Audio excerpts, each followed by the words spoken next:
what is amazing is that many negotiators, even at large multinational companies, do not prepare for a negotiation. The big challenge there is to pick a stretch goal that is robust, but one that is also credible. You want to be able to back up your price with those facts and figures. Hello, Sales Nation. I'm Will Barron, host of the Salesman Podcast, and on this episode, we're talking about negotiation.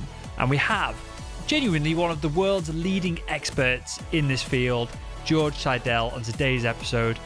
He is a professor of business administration and also a professor of business law at the University of Michigan. He's won countless awards. He's got an incredible book called Negotiating for Success, The Essential Strategies and Skills. And you can find out more about him in a couple of links, which I'm going to share in the show notes. One of them, and primarily the one that I want to drive you all to if you're interested in improving your negotiation skills after listening to this episode, is over at Coursera. George has got this course. There's so many, it's incredible the amount of people and the reviews and the responses it's had from his course on negotiation over there. And again, you can find that link over at salesman.red with everything else that we talk about in the episode. We talk about the importance of just the simple things like being prepared, like building rapport with the person you're negotiating with before you get into the negotiation room and start that process. And then we get into some deeper stuff as well. So if you enjoy this episode, I would love you to leave a quick iTunes review. It takes about 30 seconds. You can do that over at salesman.red/review. I appreciate that. And it helps us just reach a bigger audience. It's as simple as that. The more reviews we get, higher up the iTunes charts we shoot, and more visibility we get. More visibility, bigger guests. And so, it works for everyone. I want to thank you, the audience, as always, for tuning in. And with all that said, let's jump into today's episode. Hey, George, and welcome to the Salesman Podcast. Thank you, Will. You are more than welcome. So today we're going to talk about negotiations. And we just touched on this a little bit in our little pre-recording chat, in that it's something that I've done a lot of. I've negotiated £1 million+ deals with the NHS and the medical device sales world that I used to work in, and I've had no formal training in negotiations whatsoever. The only things that I've ever come up with to improve my chances are to prepare, because I've found that most of the time you walk in a room and the other person hasn't prepared whatsoever, so that obviously gives you an advantage in the conversation to take it where you want to go. But other than that, I've got little academic knowledge of the whole subject. So let's start with the prep side of things. I guess this is where you would start if you were training or coaching someone to do negotiation themselves. Is there any specifics other than the obvious that is, you've got to know your price? I guess you've got to know the point that you're going to walk away, that you've got to nail down and put together as part of your preparation for a negotiation? Well, you really hit the key nerve when you mentioned prepare. And what is amazing is that many negotiators, even at large multinational companies, do not prepare for a negotiation. They might be negotiating $1 million deals and discussing their strategy on the cab ride to the meeting. There have been several studies that conclude that 3 out of 4 major international companies have no formal preparation process. They have no tools for preparation, even though that's probably the most important part of negotiating. It's not what happens in the room necessarily, it's your preparation. And I see this in my MBA classes where students, when I ask them, what was your strategy going into the negotiation, they'll say something like, oh, well, I wanted to ask the other side what they wanted, without any benchmarks to judge the information that they're receiving. So preparation is critical. And when you're doing a negotiation analysis, there are really 4 key numbers. I think you mentioned 2 of them. You mentioned your price and your walk away. Your walk away in negotiation language is sometimes called your reservation price or your bottom line. So obviously you want to know your walk away. You want to know your price, which is, let's say, your most likely price. What's a reasonable price? What's your target? But then you also want to walk into a negotiation understanding your stretch goal. This is critically important. Research shows that the negotiators who have the largest stretch goals are the most successful in negotiation. And so obviously you're not going to walk into a negotiation and throw out your end goal or your price. You want to stretch that out. And so that's critically important. And of course, the big challenge there is to pick a stretch goal that is robust, but one that is also credible. Can you back up your stretch goal with some numbers? And so those three numbers are critical. But then there's a fourth element that's probably the most important part of any negotiation. And when you're preparing for negotiation, this is always the first question that you should ask. And that is, what is my BATANA? It's an acronym for best alternative to a negotiated agreement. In other words, if the deal falls through, what's your alternative?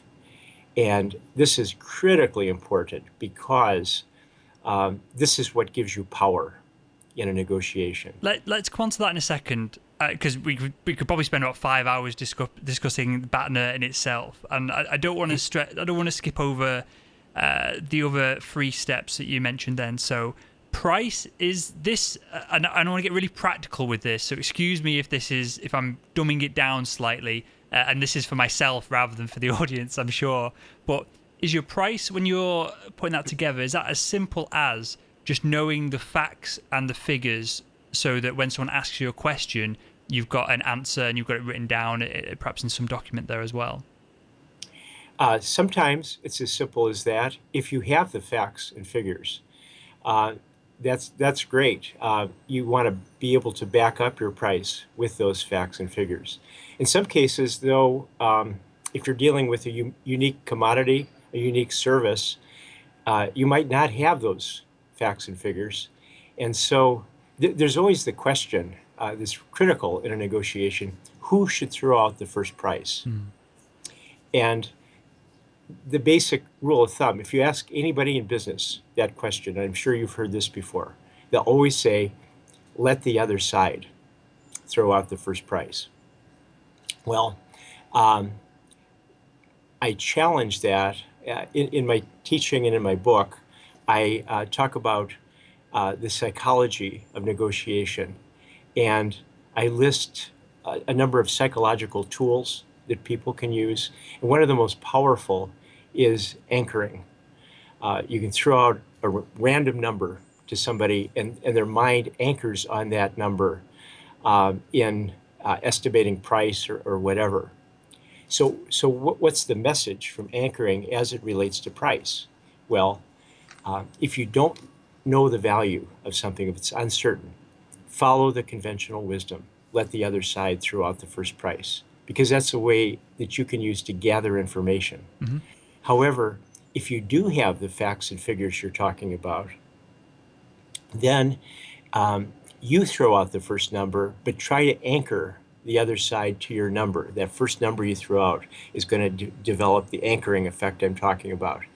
And should you be then trying to, sorry to interrupt there, but should you be trying to lowball it and make the anchor as small as possible?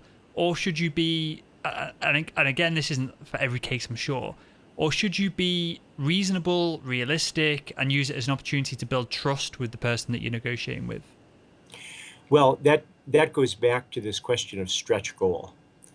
So with a stretch goal, number one, you want a stretch goal that's robust, but not so high that you lose credibility and the other side is just going to throw up their hands and walk away. And there's no formula for doing that. This is basically a business instinct, although you do want a stretch goal that you can back up to some extent with facts and figures. Now, if you're involved in a snapshot negotiation, a one-time negotiation with the other side, then I think you probably will be more aggressive with your stretch goal.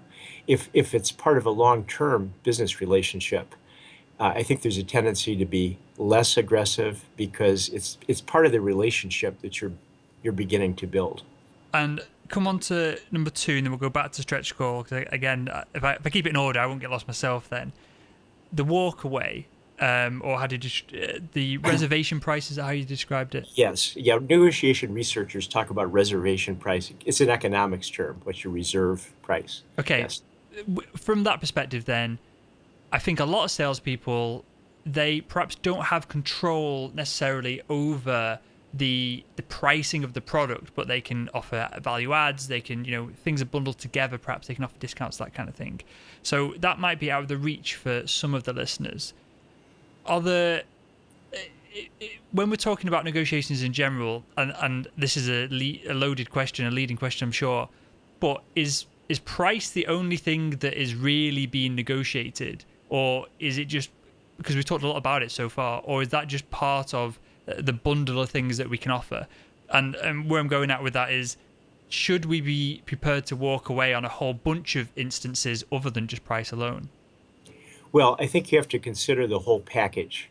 And let me give you an example. So I'm sitting here in Ann Arbor, Michigan, and as I look out my window down the road, we have a city called Detroit, filled with automobile companies. And so let's say I'm a supplier for Ford or General Motors, and I'm trying to sell my product. And let's say I've been working with Ford, for example, for several years.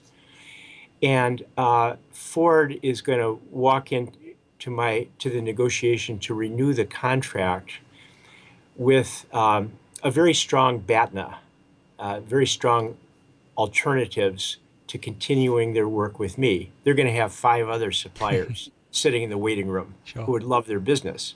And so the first thing Ford is going to say to me is, look, Siedel, either you lower your price or we go to one of the other suppliers. Now, this is where I try to overcome that as the seller by bringing in all of the other elements you mentioned. And I try to emphasize how important those elements are to the buyer, Ford.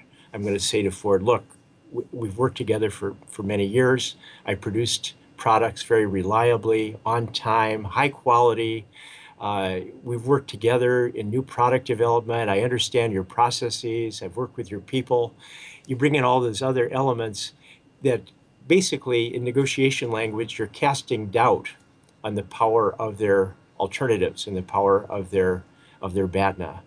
And so I think if Ford makes a wise decision, they're definitely going to consider more than price in the negotiation. They're going to consider those other elements. How important then is having rapport with the person you're negotiating with in the grand scheme of things then? Clearly, and I'm assuming that it's always helpful to be as, what's the word to describe it? Have a business relationship with that person before you go into the negotiation, if possible.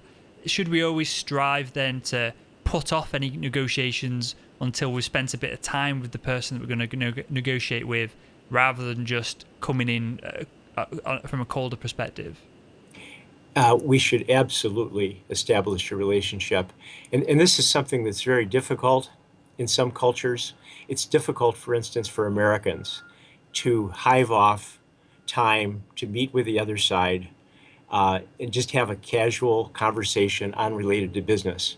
Americans like to think in terms of time is money. So let's schedule an hour for the negotiation. Let's go in cold and start negotiating. Whereas in other cultures, I think the importance of getting to know the other side plays a much greater role in negotiation.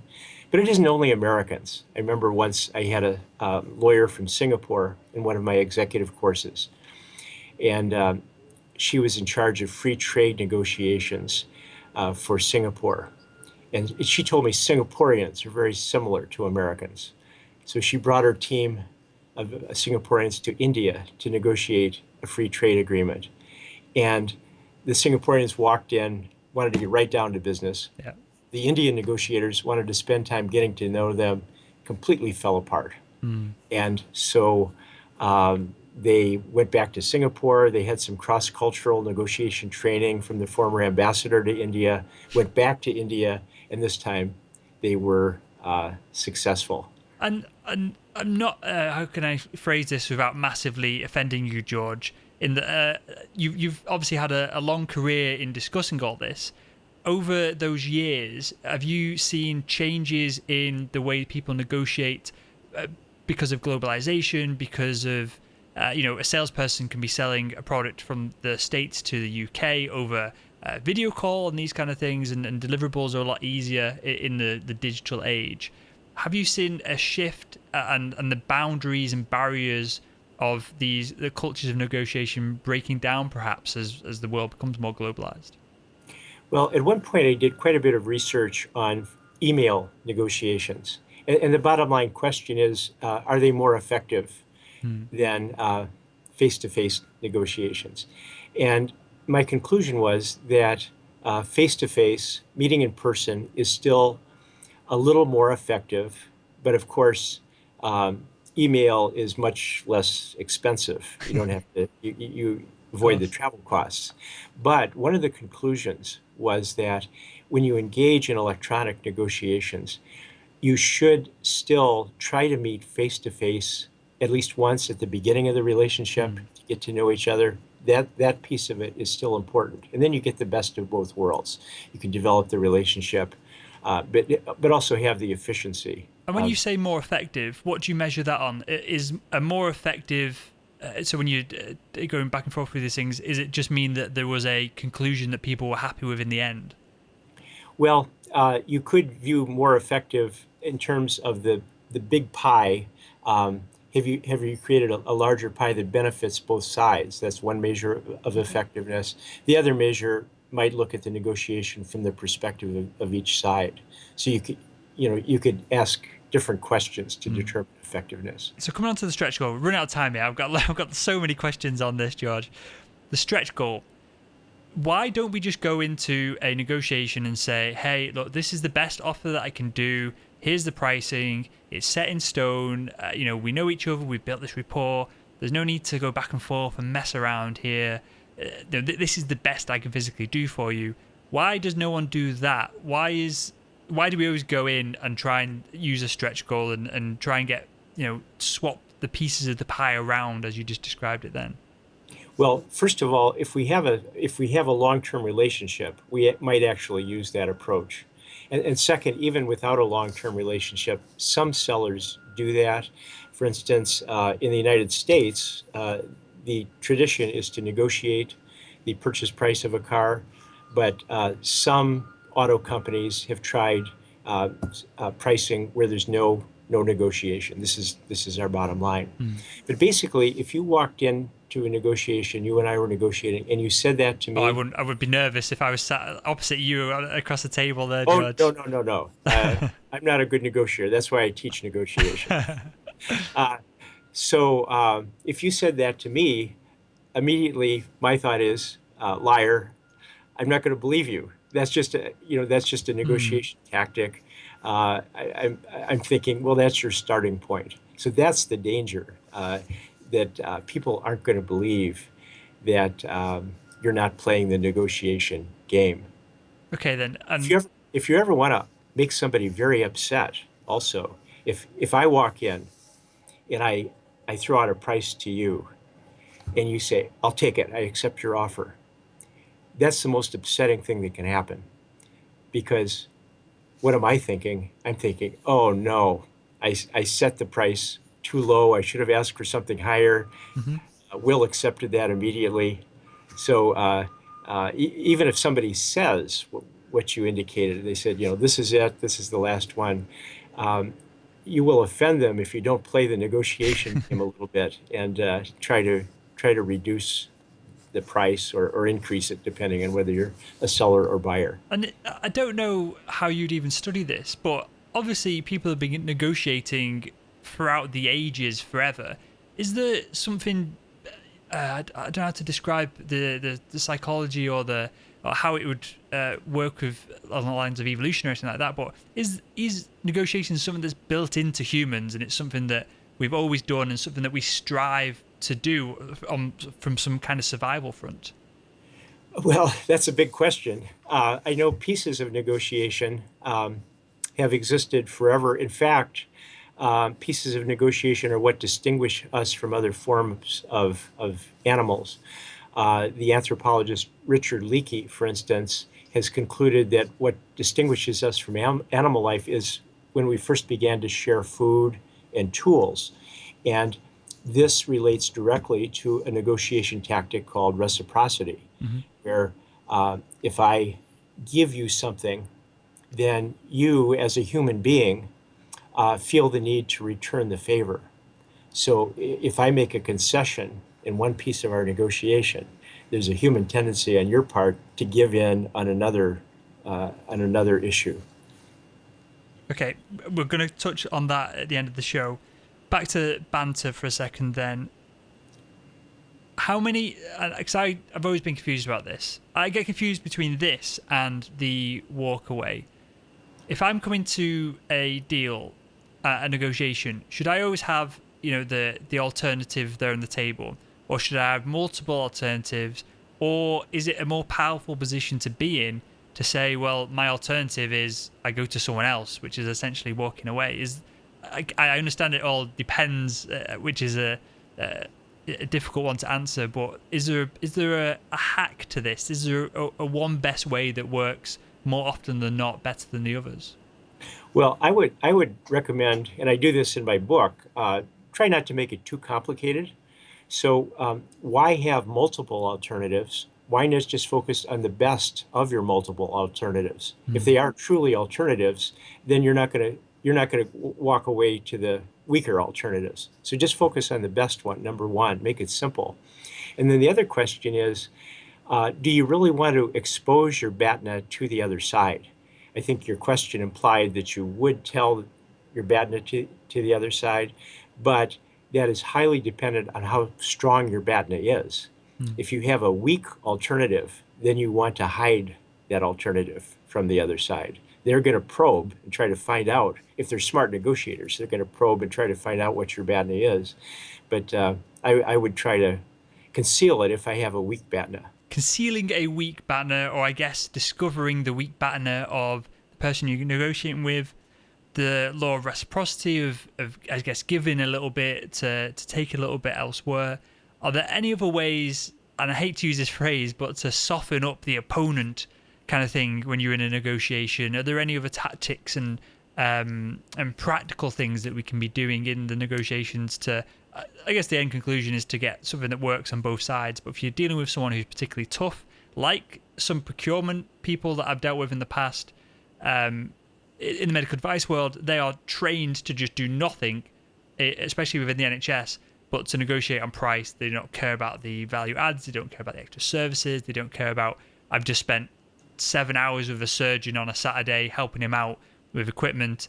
All they care about is price. It's very difficult I found it very difficult to negotiate with them. So are there any practical things that we can do to put things a little bit in our favor, perhaps? Well, if you have somebody who's really locked in on price and that's it, you have to consider where they're coming from. That might not be how they feel, but those are the marching orders they've been given from someone higher up. And so one approach is to try to put yourself into their shoes and basically work with them together. How can we work together to solve your problem, which is being locked in on price? How can we come up with a better deal for you? How can we obtain approval from the people who have to sign off on this from up above? And that's a general strategy that separates good negotiators from great negotiators. The ability to look at the deal from the other side.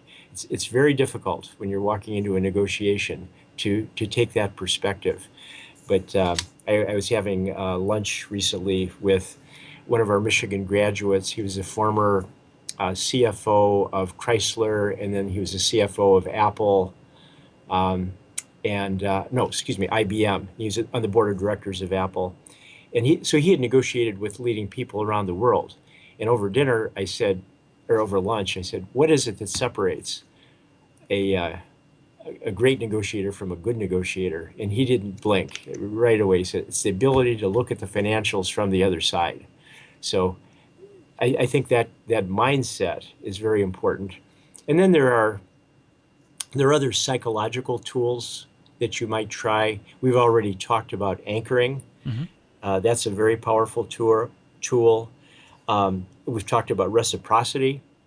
That's a very powerful tool, making concessions, in which case they, as human beings, will feel obligated to also make concessions.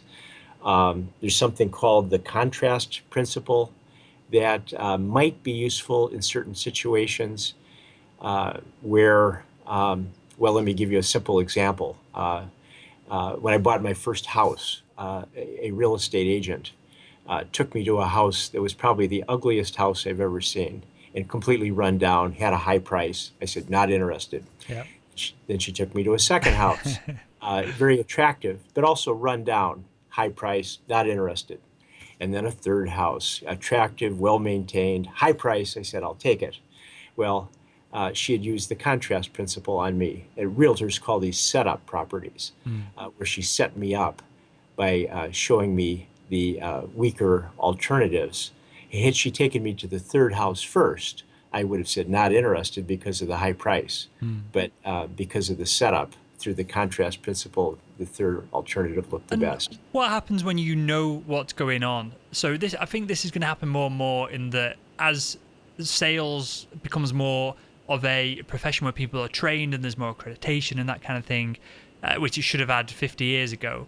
You're going to have more buyers who are trained and procurement people who that's what they're doing as a career. So you're going to come head to head from this perspective. What happens, and you can use that example yourself then, of when you know that the other person is doing some kind of tactic or trick on you, does it make things weird? Is it okay? Because I'm always concerned about these kind of things when I'm going into a negotiation, and I'm always conscious of not doing anything that I would be weirded out by myself. The obvious examples are things like body language, mirroring, and all things like that. How would you feel if you were sat in a negotiation and someone was doing these kind of things to you? Would you just see it as a natural thing that just happens, or would you be put back and think that someone's trying to manipulate you? Well, when I talk about these psychological tools in the book, I actually refer to them as psychological tools or traps. So they're tools when I use them, but they're also traps when you use them, traps that I want to avoid. And so I think simply aware this is the way the negotiation game is played. I know as part of the negotiation game that no matter how ethical Will is going to lie to me during the negotiation. He's going to lie when he says this is as low as I can go in my price.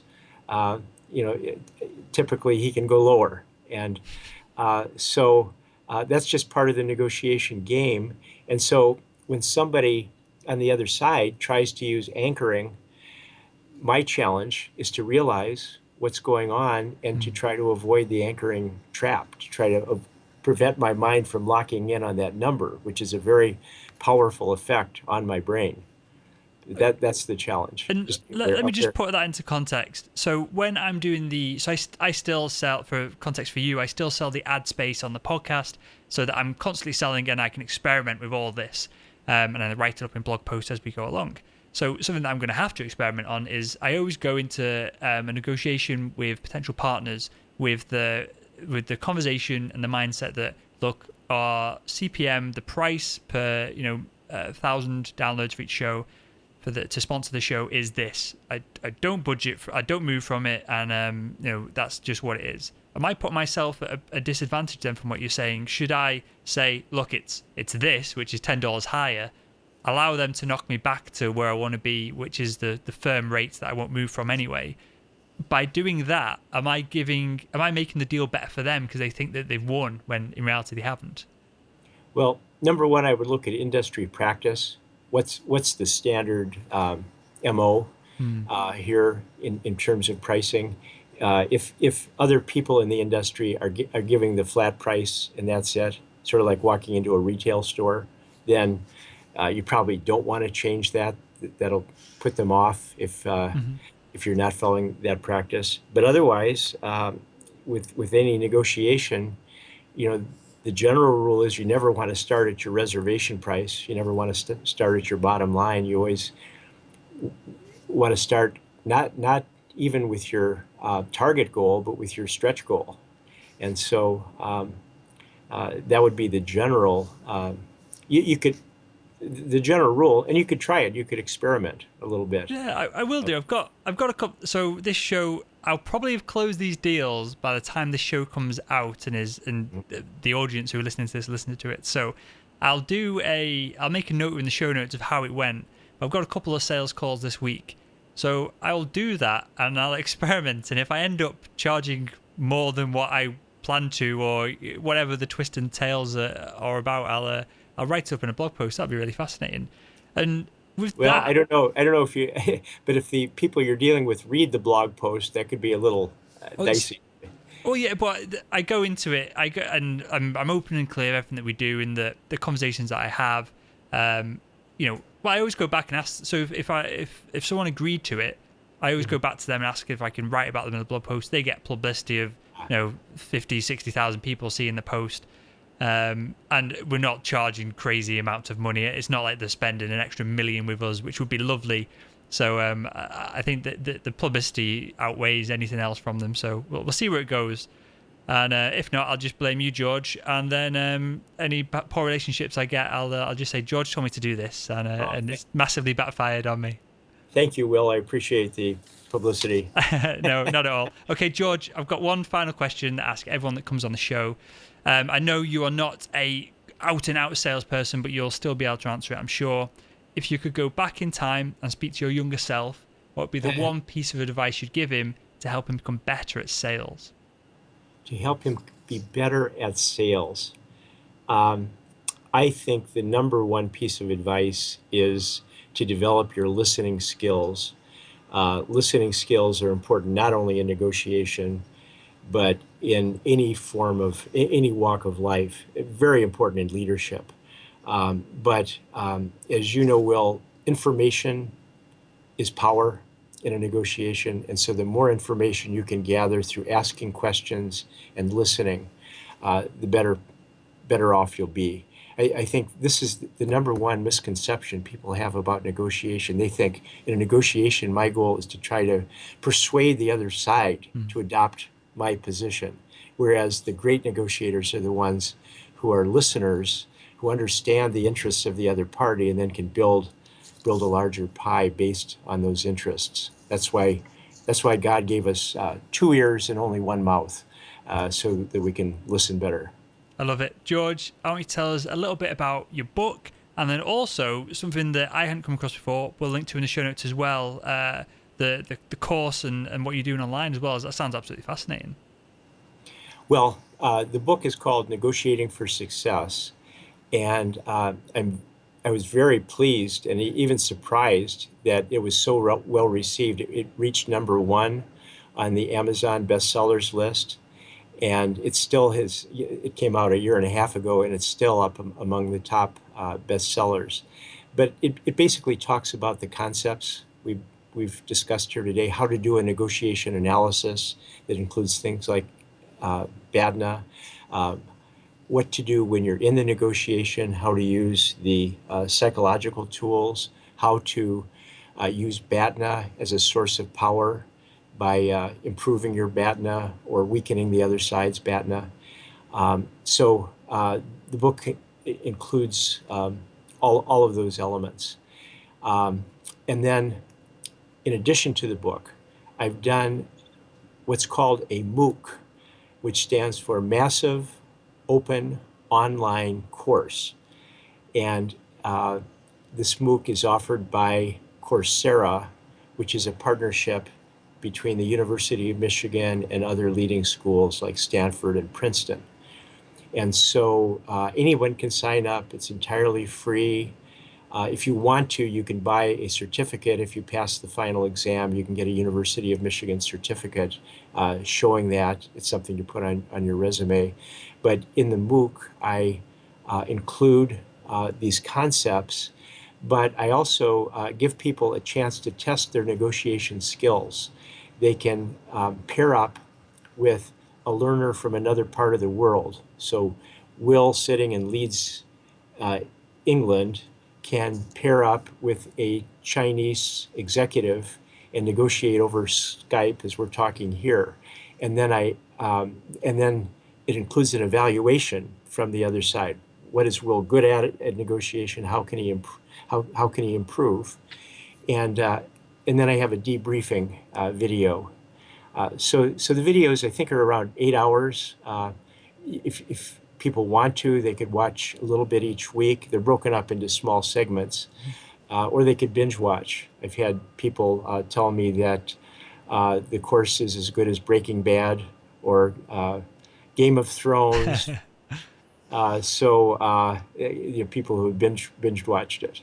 So that's another learning opportunity for salespeople and negotiators. That's amazing, George. We will link to that in the show notes over at salesman.red for anyone who is frantically trying to scribble things down on the back of the hand now in the car to catch up with everything.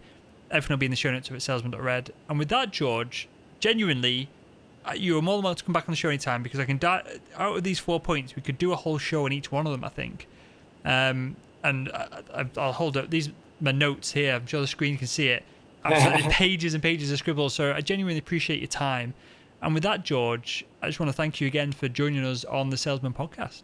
Thank you. Well, I'll be flying over Leeds tomorrow on my way to Luxembourg to teach a negotiation course to business executives. So I'll wave flying over. And there we have it, George. Thank you for coming on the show. Massively appreciate it. Some new knowledge that we've not talked about from the negotiation side of things. And yeah, really intriguing and interesting to get probably the more academic side of all this onto the show. And for our audience. For you, Sales Nation, thank you for tuning in as always. Without you guys, there'd be no show. And with that all said, I'll speak with you all again tomorrow.